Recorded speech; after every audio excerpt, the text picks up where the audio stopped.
What's up, everybody? Special treat for you today. Guess who I have in the studio? No, it's not George Barris. Thank God. I have this guy, Gabriel Tremblay from South Florida. If you don't know him, he's got an Instagram account at Fast and Furious Integra, and he's got a YouTube channel called The Furious Garage. Nice branding on this shirt. I don't even have shirts. So for those of you who don't know this guy is a rabid movie fan, Fast and Furious movie fan in particular. Refresh my memory, how did we connect? It's been like 3 years now? Yeah, about 3 years. I was thinking about that when I was coming here. So I had reached out to Bill Cole, letting him know that I had his car, and that was years after I purchased it. And then speaking with him, he had a lot of documents and photos and all that I had purchased from him. Like, we're talking picture books, yay thick, of like 1,200 pictures. I was going through it and I saw a lot of you, your super and all that. I already followed you, obviously, and I started to direct message you and said, hey, I have maybe some stuff you might be interested in, and then there's where the friendship started. Okay. For people who don't know, Bill Cole was the guy who owned the Ja Rule Integra, the actual Hero 1 car. Right. Okay. So then years later, you started to collect or try to collect. You were building cars already, right? Pretty much. I mean, like, this was never the plan. What's happened in the garage was never the goal. It was never a sit down, or even, it just happened that way. So I had the key car list, like obviously you have, and one day I was sitting down with a friend of mine, and we were talking about some cars that were in the desert collection that I wouldn't mind having. It was the RX-7 and the white Honda Civic and all that. And he said, man, you need to go down that key car list and find some of these cars. And I'd already thought of that. And I'm like, you know what, that's a good idea. And then he followed it up with, my son-in-law is a private investigator. I said, really, is he? So 2 days later, we gave him the list, and we started hammering that thing and finding these missing cars that were out in circulation that were being destroyed. And then there went the hunt from there. So we started gathering, hunting, driving all around the U.S. to save these cars. So Desert, D-E-Z-E-R. Yeah, Michael Desert. Is it Desert? I said, no, Desert. No. Michael Desert, right? Yes. Okay, he's yes. a multi-gajillionaire. Yes. Right? He's doesn't care about the money, no. But he had an interest in these cars, but they were essentially sitting in his museums, just rusting away. Essentially, like the Vegas museum of his collection had 2 cars and still has them, right? I just saw them last week, actually. Yeah, the red RX-7 and the Explosion Eclipse. Right. So those cars are still sitting there unmolested, unrestored. And then down in Florida, you were able to pick up a few cars from him, yeah? Right. We picked up Vin Diesel's RX-7, which was in really nice shape, other than the drivetrain has been stripped out of it, a lot of interior. But it's in great shape, except no motor, no right. transmission.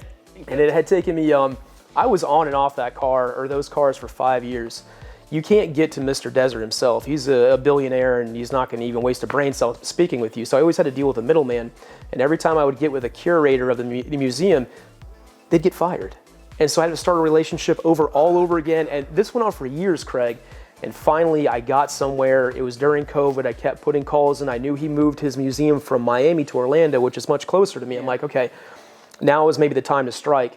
With a bajillion phone calls and answering machine messages and all that, I finally get a call back. And guy's like, are you interested in the car? I'm like, yeah, I am. And so we kind of made a deal happen from there. But now, after purchasing that RX-7, I have his direct number, so I don't have to deal with the middleman anymore, and not have to deal with this hiring and firing of everybody. So let's talk about the cars in your collection, and let's understand which cars you're talking about. Stunt 1, Stunt 2, Hero 1, blah, blah. So let's start with the RX-7. Which car is that? That is stunt number 3. Stunt number 3. Okay. Let's talk about the 2 Mitsubishi Eclipses that you have acquired. Only one that we have. We have stunt number 2 Mitsubishi Eclipse. That I did purchase through an individual who was very private, and him and I would talk for years. And we'd always kind of talk about the car, kind of come to a possible deal, and then it would kind of break away. But we'd always kind of remain friends and talk about it some more. And then finally, we got super serious on it, came to a certain number, and then I had purchased Paul Walker's Mitsubishi Eclipse, which was amazing. So I had that sitting next to my Integra. I'm like, oh, this is great. Then it was probably a couple months after that we started hitting the key car list and started to put together the 4-way street race, potentially. Found 2 of Letty's 240s. That was pretty cool. Which ones did you get? Stunt 1 and 2. Stunt 1. Yeah, the Hero car. A lot of the cars that we don't have in the collection, we could not find on the key car list. The investigator used 3 different programs, and what we found is what we found. I think a lot have been destroyed, honestly. I don't think they're in existence anymore. Yeah, it's terrible stuff. So you've got an Eclipse that was reused from Fast and Furious 1 and became the blue car, the blue Eclipse in Too Fast, Too Furious, which was just a background car, but the significance of that car is Paul actually spent a day in that car doing the driving training school with, I believe it was Randy Popst, who was doing the driving and teaching, right? Yeah, he was learning how to autocross in those cars with Randy. Over at the stadium where the basketball team plays in Miami in that parking lot. Right, and the cool thing is they made it into like a Too Fast, Too Furious driving school video, so you get to see him driving that Eclipse. So for me, some might argue differently that the Hero car might be more special, but in my opinion, if I had a pick of the 7, the one that I had is the one I would probably pick. Yeah, but the thing of it, the Hero 1 car there, the one that was John Lapid's car, got sold to Barris. He had it, right, for a brief period of time? I believe he might have had it for a brief period of time. On it, right? But then there's another one that Arjun has that has all the Barris. Arjun has Stunt 1 or Hero 2, whichever you want to call it, I believe. And yeah, that has been Barrised up big time, as his RX-7 as well. Barris had he had the Hero 1 Eclipse, and he bought the one that Arjun has, the guy who owns My Supra. I just got pictures from the detailer yesterday. I'll have to share them with you. Anyway, regardless, but that car now sits in a museum in Gatlinburg, Tennessee, right? Is that where it's at? Or is it Branson, Missouri? I always get this confused. No, Branson doesn't have an Eclipse anymore. It's Gatlinburg, Hollywood Star Cars. Yeah, there you go. Gatlinburg. I can't keep it straight. I know, right? They're kind of so spread out. I think. And it's unrestored. It looks like. I know. I saw vice grips on the actual window crank on the passenger side.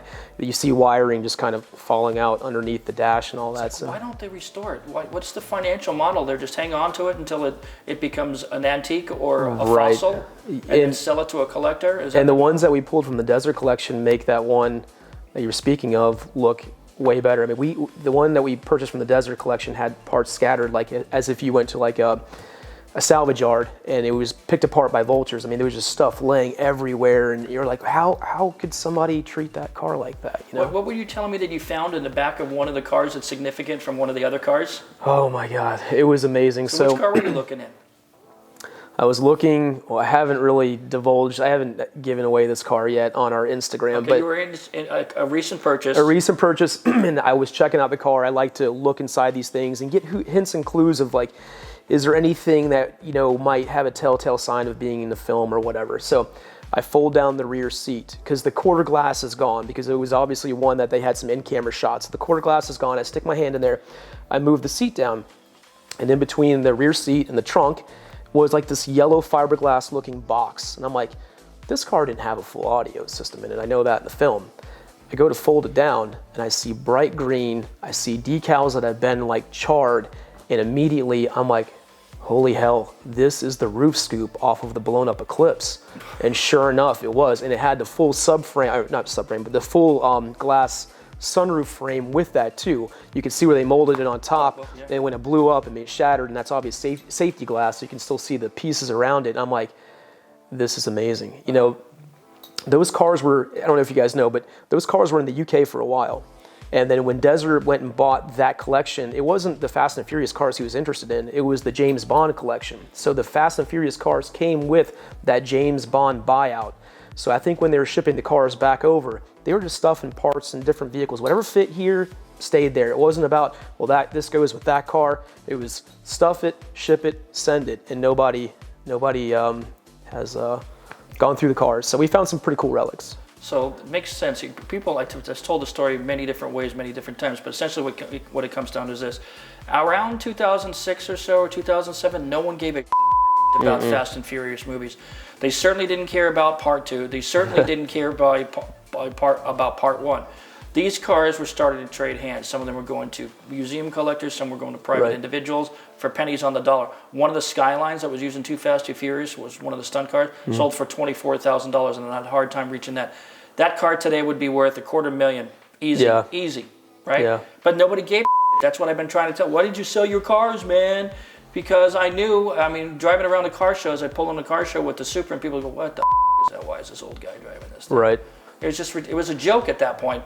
It's ridiculous, right? And now here we are 20 years later, people are trying to build replicas all over the world. Yep. People are putting the decals on cars that aren't even related to the franchise.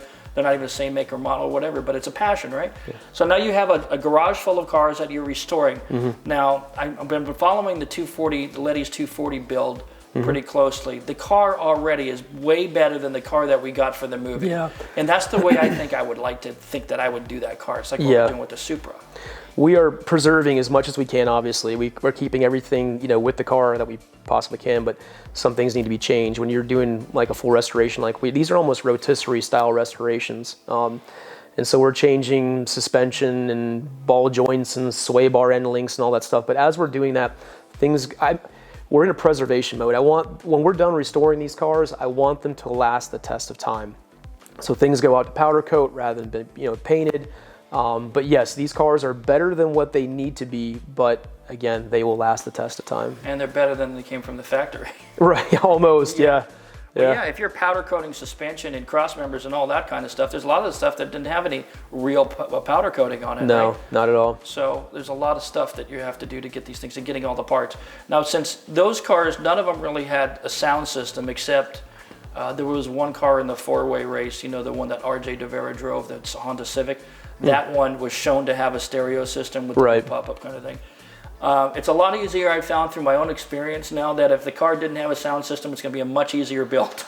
Yeah, you're right. All that is discontinued. You can't find it anywhere. No. Anywhere. It just doesn't exist. I know. Period correct stuff like that, has been discarded. Audio has changed, big time. The new stuff is way better than the old stuff. So, people didn't really keep that old stuff around. Probably went to garage sales and probably in the garbage or whatever. But yeah, to find old audio and even body kits and stuff like that, it's a pain in the butt. It really is. So to go back to the Eclipse for a second, you have the blue one. You're keeping it blue or you're painting it green? You're doing it green? Volo did a restoration on that from what I gather. I don't know, somewhere in the late 2000s, they had acquired my Eclipse and Rusty, Stunt 2 and Stunt 3, and they did their own restoration on it, which the body kit isn't quite right because it had changed. It's got a different side skirts. They look the same to the average person, but if you're really into the film, you'll realize they're wrong. So I have to restore that car, but right now it looks the part. It is green. They did do the decals. The body kit's 80% correct and all that. But for me being OCD, eventually we're going to do a full restoration on that to make it right. Wait a minute, I'm just still confused. Do you have two Eclipses? Only one. Stunt number 2 is what we own, which was it was the blue car? It was a blue car, but again, okay. Yeah, Volo did. They got it back when it was blue. Painted it the lime green because I'm guessing when they went to sell it, it's easier to sell the car in green. It's more recognizable in green than it ever was blue. Yeah. So that's the reason why they did what they did, and it really wasn't. It wasn't the best restoration, but I get it. It's a museum restoration. Exactly. It's look the part. Close enough. And then that's what it is. Like a lot of these things that are in museums or restorations that people do, they're turn and burn, hang and bang, get it done, get it sold. We're not about that. We're bringing things back to exactly the way you see it in the film. So we're going to get more right after the break. Confession, I hate cleaning my own cars. That's why I love Adams Polishes. Whatever you want to clean, polish, or shine, Adams has a specific product just for that, even for matte finishes. Since 2000, Adams Polishes has been offering premium car care products dedicated to the enthusiast. Whether you're a professional detailer or a weekend warrior, their innovative and effective products will enable you to achieve amazing results on your prized possession. Adams, made with pride and passion in the USA. We're sitting here with Gabriel Tremblay at Fast and Furious Integra on Instagram and the Furious Garage on YouTube. If you want to see actual screen-used Fast and Furious movie cars get rebuilt and rescued from dumpsters and automotive museums, this is the channel that you want to watch. For everybody at home, let's run through the list of cars that you currently own, screen-used cars that you currently own. Okay. I'll go down the list. I got to think of it for a second. So we have Monica, aka Ja Rule's Integra. That's the hero car. Okay. We have the Brian Earl Spilner Racer's Edge, Paul Walker, whatever way you want to say it, but the F-150 Lightning. There was one. You have one of the two, which was actually VIN verified. It's real. VIN verified. I verified it with you. It is the principal on the list that we have. Right. So that is very special to me. And that one we rescued. It was literally, they were about to pull the engine and transmission out of it to put into like an older F-100 and do a resto mod. So I feel like if we were even 3 months later than what we were, we wouldn't be talking about this truck and the rest of it would have been parted out. So Yeah, I know. It's pretty crazy. We have stunt number 2, Mitsubishi Eclipse, using Fast 1, Fast 2 in the driving school video. Which has been partially restored, but not done correctly, so you're re-restoring it. We're going to re-restore that. Okay. We have the last known existing heist Civic that we have found. Which one? That would be, oh, you'd have to ask me that. It is the turquoise on your list. Turquoise on my list. Yep. Honda Civic. Okay. It says gang. Gang's stunt car. Yep. Number 37. So, and it's a 5-speed. So it is not an automatic, which makes me wonder, Craig, do you think that might be the car that drove underneath the semi-truck? Would you rather have an automatic or stick shift to maintain speed underneath that semi? Well, typically stunt guys like to keep automatics because they don't have to worry about being in the right gear. Right. But in a stunt like that, I'm sure it was well rehearsed and was probably in gear. So very good chance. Do you know? Can you watch the movie in 4K to see if it had a sunroof? Oh, yeah, it's got a sunroof. Well, our car has a sunroof, it does. The turquoise one? Yes, it is a sunroof car, but it's not the one that was altered to open up further than the heist, or than the one where they're shooting the harpoon. Did it have a fuel cell? No.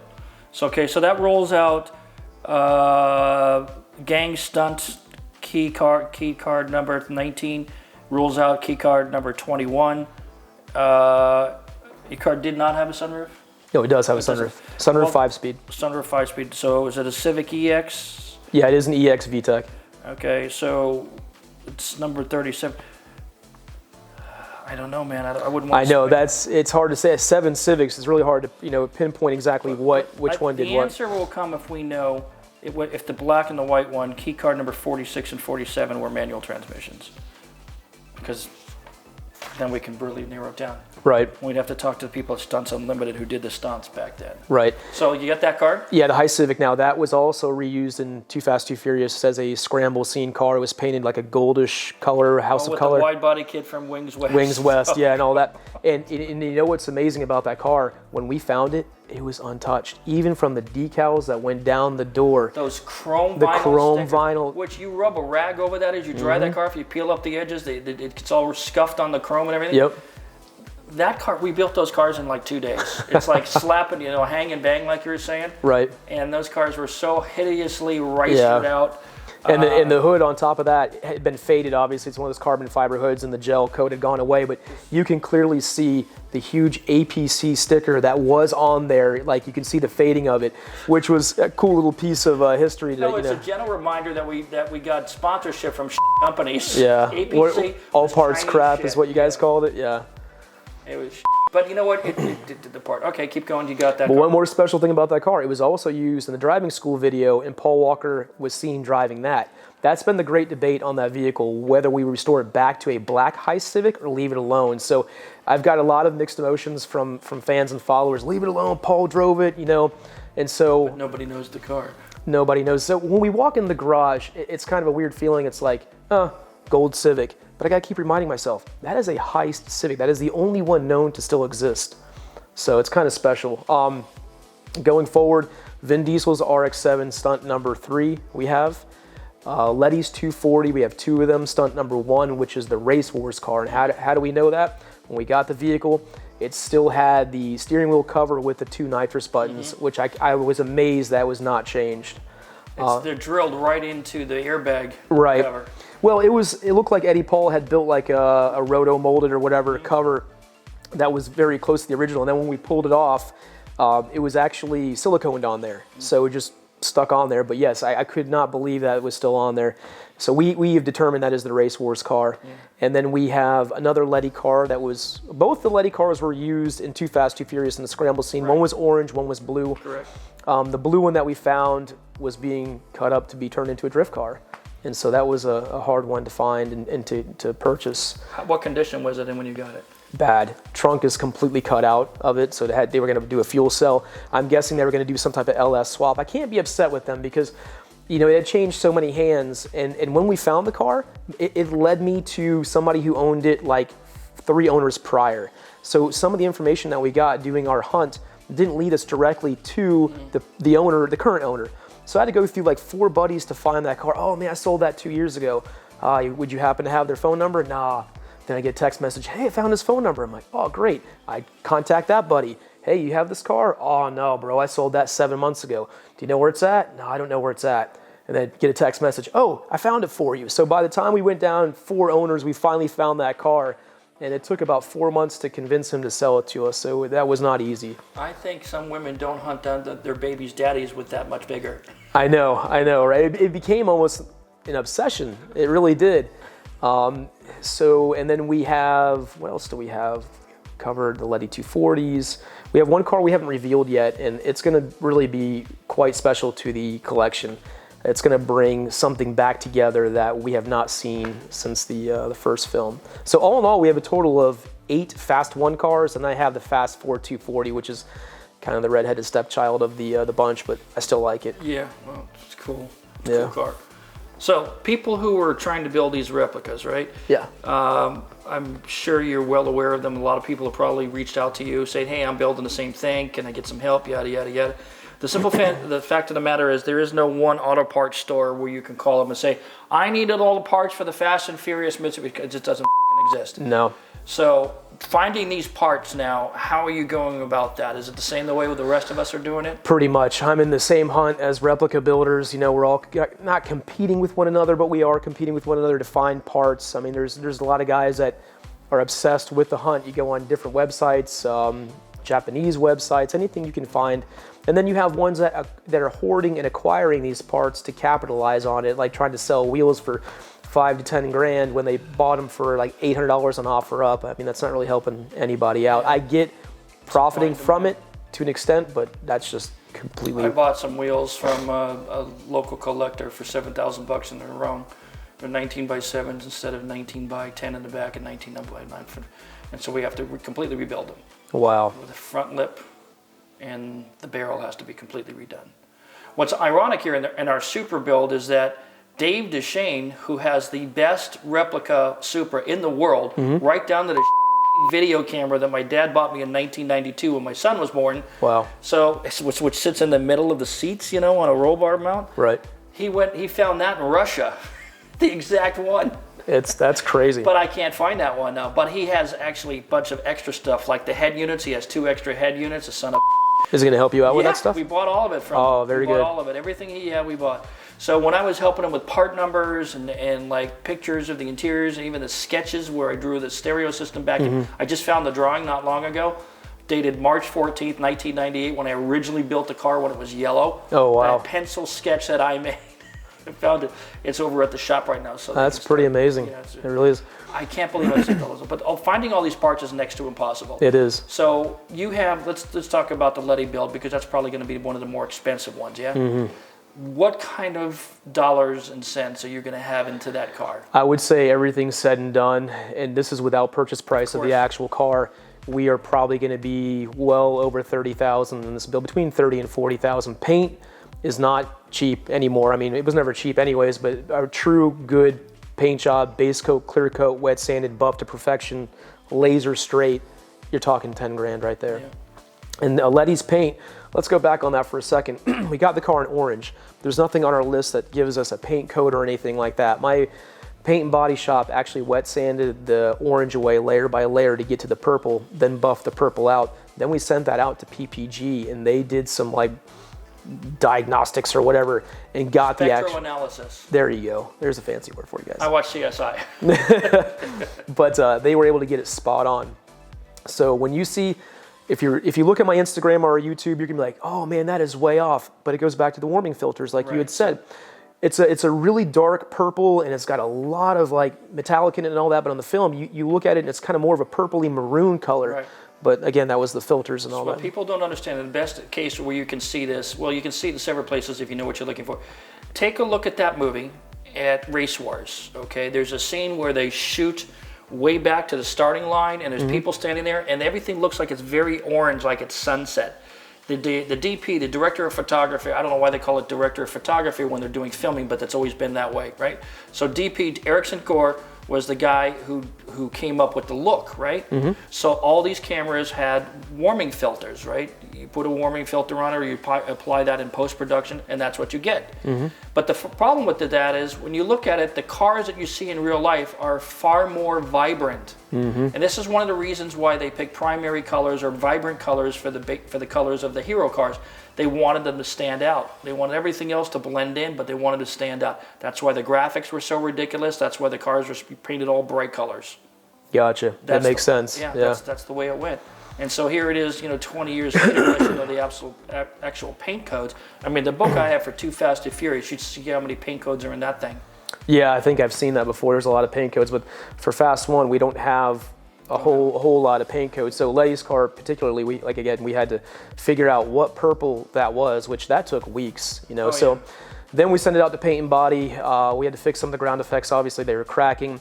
The gentleman that had it before had an S15 front end on it, because the story goes he had push button start on it, but he didn't hook up the safety mechanism, hit the thing, it leapt forward, hit his buddy's truck, messed it all up. Insurance gave him some money. He always wanted to put an S15 front end on it, so therefore he did. So we had to go back and do the S14 kooky front end and find Nissan sheet metal or real metal rather than fiberglass or carbon fiber, and this stuff is out of production. So the headlights, the fenders and all that, it took us about a month and a half to find that stuff, and it's stressful. Building replicas, and especially restoring movie cars, it is not for the faint of heart. And it doesn't help that the S chassis is so popular that every Tom, Dick, and Harry is a drifter, right? They go out and drift. And everybody's a drift hero. And I see all the YouTube videos, only about 1% of them make it, and the rest of it crash. I know. It's a fun car, and enthusiasts love the car, but it means that it's going to be scarcity of parts, 20 years on. They don't make those cars anymore. And it's a and Letty's car too, we pulled the engine out. We did a test drive on it. It was just really bad, and we knew we were going to have to do some things. But we decided, pull the engine out, rebuild everything, sent to the machine shop. Derek, my mechanic, went through and built it badass, and we're bulletproofed it essentially. It'll never see like hard driving and all that, but it's capable of probably about 400 horsepower. Yeah, well, Derek needs a freaking medal. Yeah, he's a good dude. He's definitely helped us out. He's passionate about these cars as well. And we met at a time where he was working at a dealership, and COVID was happening, and I was getting my Corvette serviced. And Corvette? I had a C5. Yeah. Oh, okay. Yeah, and in fact, I traded the C5 for the Heist Civic. Yeah, that's how I got that. But anyways, yeah, that'll be in our YouTube. But yeah, I met Derek, and we kind of hit it off. And I have a lot of other cars in my collection that are non-Fast and the Furious that needed some work and all that. And he's a GM certified mechanic, so we hit it off. I told him that I had the Fast and the Furious Integra because that's the car I had at the time. I didn't have all these other ones, and he kind of didn't really believe me. He came to the garage, and he was just like, "Holy hell, everything you said is real." I'm like, "Yeah, I don't embellish, I don't lie." Apparently, he mistook you for somebody north of the border. Exactly. So to make a long story short, he's been instrumental in helping us with the rebuilds of it. He gets my vibe. He knows how OCD and attention to detail that we are. So going forward, every vehicle that you see being restored will be to that level. Okay. So now you have all these cars. Let's fast forward a year or two. All these cars are finally done, built. They're all polished to perfection. They're all shiny and everything. Let's first talk about how can the public see these cars? I get DM'd all the time on that. Hey, I'm going to be in Florida. Can I check out the cars and all that? And mind you, I'm a private individual. Obviously, we're not a museum or anything like that. My garage is an absolute mess. It's 6,000 square feet, but it's nothing pretty right now. But the more and more people I'm getting to ask me that, I'm thinking maybe after these are done and after my garage is cleaned and after I've got the lifts and my floor done, that I might open it up to a select number of people each year. But I'm not dead set on that. It's a possibility. Well, there's insurance regulations, and that means you're going to have to sit there and monitor it, because remember how the Hero 1 Eclipse got raped over at the museum. They're stealing the mirror off it. They're stealing the shift People knob. lose their senses when they're around a movie car. They want some shred. They don't care what it is. I just want to own something off of that car. And so, yeah, you have to be in full protection and security mode. You really do. So, that's the crux of if we did open it up and bring the public in, that I have to be concerned about. And I have a full-time job. I have my own business. So people think that, oh, you're just playing with movie cars all day. That's not really the reality of it. And you have a job, I have a job. We do this kind of as a passion and to educate. But at the same time, we have wives and such that we have to. Obligations and stuff. So, but they will be able to see some of the cars in Ireland next year. May 14th and 15th is the Motor Expo in Dublin, Ireland. We're just outside of Dublin, and where you and I are going to go over there. You're bringing some of your cars over there. Some of the guys from Chrome Cars are going to bring their cars over.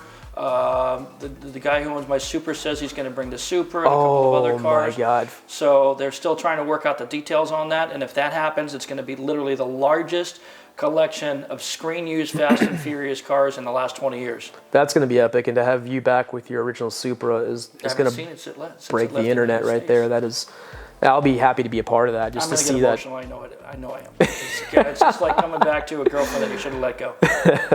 But she had issues. Yeah, right. No, that's going to be an awesome event for sure. We're noticing a lot of auto manufacturers are interested in what we have as well, Acura being one of them right now. They currently have, the reason why I'm in California is because I'm here for an Acura event, and they sent Monica over and rolled out the red carpet for us. Thank you, Acura. And so they're also going to have it at SEMA next year as well in their booth.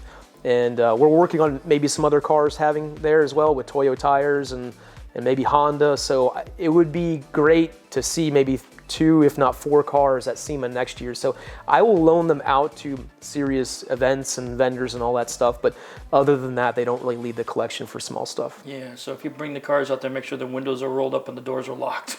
Yeah, well, we do the whole stanchions around it or whatever, the posts with the ropes and stuff like that. But Acura's got full security out there right now around the car. And... No, I mean when you go to SEMA. Oh, yeah. Oh, did you see what they were doing to the was the 400R GTR out there? No. There was something going on, like it was in the middle of the central hall. There was an event going on. People were climbing up on that stage and like propping themselves up on that car, putting drinks on it and all that. They immediately got just escorted right off that thing. Yeah, no respect. If you don't know what the car is, people don't really understand how special. That's $1 million car right there. Easily. Yeah, so you're right. You got it. If they're out there at SEMA or any event like that, you got to be careful. Some people just have a general lack of respect for things, and they just want to clown because it's good for their social media. Look what I did today. Exactly. Parents should be shot, but that's a whole other story. But it's just different. I mean, even back in the days, I found out this girl laying on the hood of my car, my Supra. A very pretty girl, and she was dressed very scantily, but what she was wearing was a studded belt. Oh. And I come over there, right, and she's sprawled out on the hood, right? And I said, "Excuse me, unless you're naked, get the off my car." Wow. And everybody turned around. And she got it. She said, "Well, I'm being gentle with it." I said, "First off, it's not your bloody car. Second, of course, I'm sure you're very lightweight, but that's a fiberglass hood. And if you're anything over 80 pounds, there's a good chance you're going to break it. Do you have $800 to pay for the hood? Or did you even ask for permission? No, well, the photographer's an idiot." Right. So this is the kind of nonsense that goes on in car shows. Right. No, you're right. It's all about getting that camera shot, and people will do anything to do it, and not even think twice about defacing something. Yeah. So you're doing this for the passion or the money? I'm not making any money off this. Zero. Yeah. Clearly. I mean, honestly, I people ask that question or might have like ideas of my motive and all that, but I am truly, if I'm that guy, like you had said many a times, when Fast 1 came out, it wasn't X amount of people seeing the movie once, it was X amount of people seeing the movie twice and 3 times. I was that guy. Yeah. I think I saw the movie 3 times in 1 week. So I'm passionate about the Fast 1 cars. Anything after that, I can appreciate, but it's not my love, it's not my passion. I'm not doing this to pad my pocket. I have way more into this than probably it'll probably never pay myself back, but I don't care. It's the preservation of these iconic cars. There's a phrase I picked up, I forget where I picked it up, it was 20 years ago. The car hobby makes no sense because here's what we're doing. We're buying that we don't need with money that we really don't have to impress people that we really don't know. Exactly. What are we doing? Yeah. But this is what makes the car hobby so great. And everybody's building their car, they send you these questions like, how should I build my car? All that kind of. Build it any way you want. It's your car. Right. It's like furnishing your house. Do it the way you want. I know, you get bombarded by those. I watch your lives and all that stuff. Yeah, and I appreciate that they care about my opinion, but they should care about their own interests, What do you like? Do you like that kind of wheel? Then buy that kind of wheel. Do you like that kind of steering wheel cover? Then buy it. But if you're trying to be JDM, there's plenty of guidelines to go along. But what you're doing is not only restoring, a part of our youth, well, maybe your youth. I was probably not so young then, but just keeping this franchise alive, keeping the interest alive, because so many people say they really don't care for the movies after 7, after Paul left the franchise, right? 8, 9, 10 has become, it's something different than it was. Right. But you got to remember, there's no other car franchise in the world that is showing cars on this scale. And the cars that Dennis McCarthy's team are building are nothing short of incredible. Oh, I know. And watching them get blown up, thrown off a cliff, and tossed off a bungee cord, I still find amusement in that, and I don't go there for like a lesson in physics, because that's what we're going to get. Right. I go there with like the same attitude when I go to a James Bond movie. I know this is bombastic bullshit, but I'm going to sit there and enjoy the ride. Right. Yeah, we're saving automotive and cinematic history. That's kind of what we're doing, preserving these cars and all that. I've even had some followers say, man, you're doing God's work. And I'm like, I don't know if it's really, I appreciate the comments and the gesture, but I don't really see it that way. For me, it's about saving these vehicles, and at all costs. And again, we're not making anything off of it, but these cars mean a lot to me. I was that guy, like I said, I saw the movie many a times, and to be a part of what we're doing and owning these is just mind-blowing. It's surreal sometimes. I walk in the garage, I'm like, oh, Paul Walker's Eclipse, F-150 Lightning, and I gotta shake my... Right? Yeah, like another day at the office, I'm like, Gabe, you need to wake up, dude. What you have inside here is freaking amazing. You have more Fast and Furious cars than any other museum in the world. And again, that was not the title we were after. It just happened, the cards happened to fall that way. But yes, we have the largest Fast 1 collection in the world. Arjun has an amazing collection. Obviously, got your Supra. How can you top that? I mean, that's just. But we weren't in any competition or match. Arjun's collection is incredible. He's got a dozen Riley cars and stuff. Yeah. He's got a Charger. He's got a Suzuki car. He's got. He's got an actual Eclipse. He's got my Supra. Yeah. He's got an RX-7. I mean, it's crazy. Yeah, his collection's amazing, and I've chatted with him a couple times on direct message and all that, but I would love to meet him and just see his collection. I don't know if he's going to come out next year, but we'll have to see. Really? The cars might come out. Some of the cars might come out. Yeah. But, I'm interested to meet him. But he has invited me to his shop in Amsterdam. So, what I'm thinking about doing is when we go over to the Motor Expo in Ireland, so if you guys are in Europe watching this, please, for the love of God, if you don't make any trips that year, at least go to Ireland for that trip, because it's going to be well worth it. You and I are going to be on stage having Q&A, taking questions man, that's from people, going to be awesome. And people will ask you all these questions about the cars and what do this and how you do that, all the kind of stuff, how much, all this stuff that we talk about on our YouTube channels. So if you guys want to get answers to your questions more directly from the source, you absolutely need to be there. And if we go to that show together, maybe we can tag a trip on to the end of that trip and fly over to the Netherlands to go see Arjun's cars. Yeah, that would be fantastic. Spend 3 days over in the Netherlands. Yeah, to have all these cars together at that event, that's like a once-in-a-lifetime opportunity right there. So, I mean, if you are over there, you're definitely going to want to buy a ticket for that, because you might not get that opportunity again. It's www.themotorexpo.com, so you need to check it out. And the guest list is still forming. Peter Salzberg is going to be there. Richard Hammond is supposed to be there on courtesy of Mercedes. And some other big guests are going to be there as well. So that's going to be it for this episode. Gabriel, tell everybody where they can find you online. Okay, we are the Furious Garage on YouTube. That's where you're going to see all of the restorations from beginning to end. We show you everything. We're not hiding anything. You get to see almost like you're in the garage seeing what's going on. On Instagram, I am Fast and Furious Integra. However, we're probably going to be changing that soon to the Furious Garage.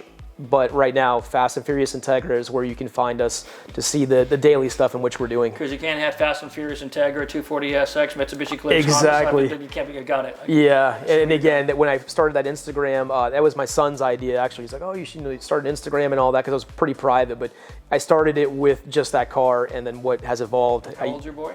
19, almost 20. What does he think about this? He thinks it's pretty cool. I mean, he's really into the Fast and the Furious. I know. He's pretty cool. I know, he's involved with his girlfriend and all that stuff, but he's really into the JDM scene. We built a Honda Civic Si for him and all that, so it's got a Type R engine, but he's really into the thick of it. He's a car guy just like me, which is pretty awesome. My son is as well. Cool. Very good stuff. All right, thanks for watching, everybody. We'll catch you up next time. Please don't forget to subscribe to my channel, and of course, don't forget to subscribe to the Furious Garage. We'll see you next time.